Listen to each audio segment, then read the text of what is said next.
Eliot Thorne was a name that echoed through the halls of literary fame, a name synonymous with timeless poetry that touched the hearts and souls of countless readers. But before the acclaim, the awards, and the adoration, Eliot was just a young man with a notebook full of dreams and a heart brimming with unspoken words. Eliot grew up in a small, picturesque village nestled in the rolling hills of the English countryside. The village, with its cobblestone streets and charming cottages, seemed like a place frozen in time. It was here, amidst the serene beauty of nature, that Eliot first discovered his love for words. His father, a humble farmer, and his mother, a schoolteacher, nurtured his curiosity and encouraged him to explore the world of literature. From a young age, Eliot found solace in books. He would spend hours lost in the works of the great poets, Wordsworth, Keats, and Byron. Their verses spoke to him, igniting a fire within his soul. He began writing his own poems, scribbling them in a worn-out notebook that he carried with him everywhere. His early poems were raw and unpolished, but they were filled with a passion that would one day captivate the world. As Eliot grew older, his love for poetry only deepened. He would wander through the fields and forests, finding inspiration in the beauty of nature.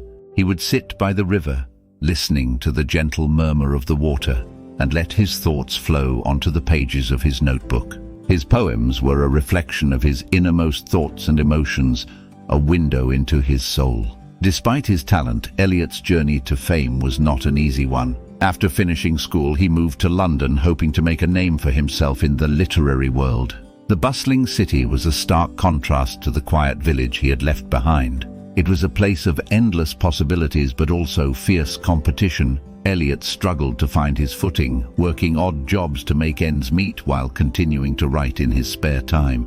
Rejection became a constant companion in Eliot's life. Publishers and literary agents dismissed his work, deeming it too unconventional or lacking in commercial appeal.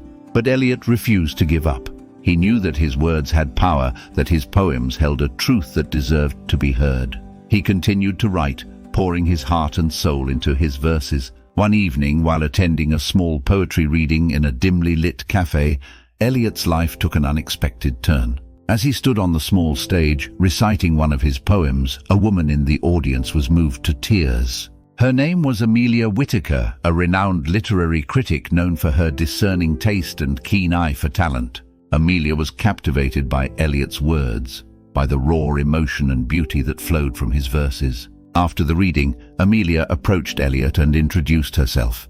She praised his work and offered to help him get his poems published. For the first time, Eliot felt a glimmer of hope. With Amelia's guidance and support, he began to navigate the complex world of publishing. She introduced him to influential editors and publishers, and slowly but surely, doors began to open. Eliot's first collection of poems, Whispers of the Soul, was published to critical acclaim. His verses resonated with readers, touching their hearts and evoking deep emotions. The collection became a bestseller, and Eliot's name began to spread like wildfire.